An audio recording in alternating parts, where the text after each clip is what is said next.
किसी नदी के किनारे एक बहुत बड़ा पेड़ था। उस पर एक बंदर रहता था। उस पेड़ पर बड़े मीठे फल लगते थे।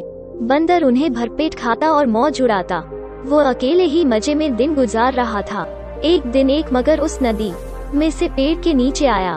बंदर के पूछने पर मगर ने बताया कि वो वहाँ खाने की तलाश में आया है।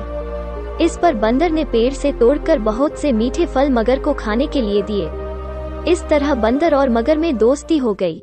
अब मगर हर रोज वहाँ आता और दोनों मिलकर खूब फल खाते। बंदर भी एक दोस्त पाकर बहुत खुश था। एक दिन बात में मगर ने बंदर को बताया कि उसकी एक पत्नी है जो नदी के उस पार उनके घर में रहती है।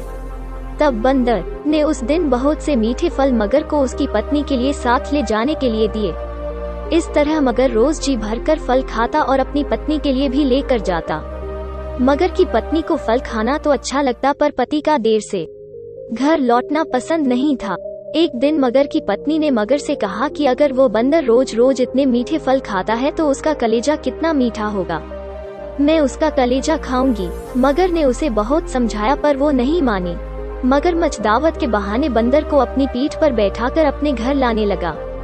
नदी बीच में उसने बंदर को अपनी पत्नी की कलेजे वाली बात बता दी। इस पर बंदर ने कहा कि वो तो अपना कलेजा पेड़ पर ही छोड़ आया है, वो उसे हिफाजत से पेड़ पर रखता है, इसलिए उन्हें वापस जाकर कलेजा लाना पड़ेगा।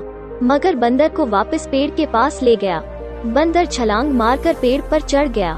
उसने हंसकर कहा कि जाओ मूर्ख राजा, घर जाओ और अपनी पत्नी से कहना कि तुम दुनिया के सबसे बड़े मूर्ख हो। भला कोई भी अपना कलेजा निकालकर अलग रख सकता है।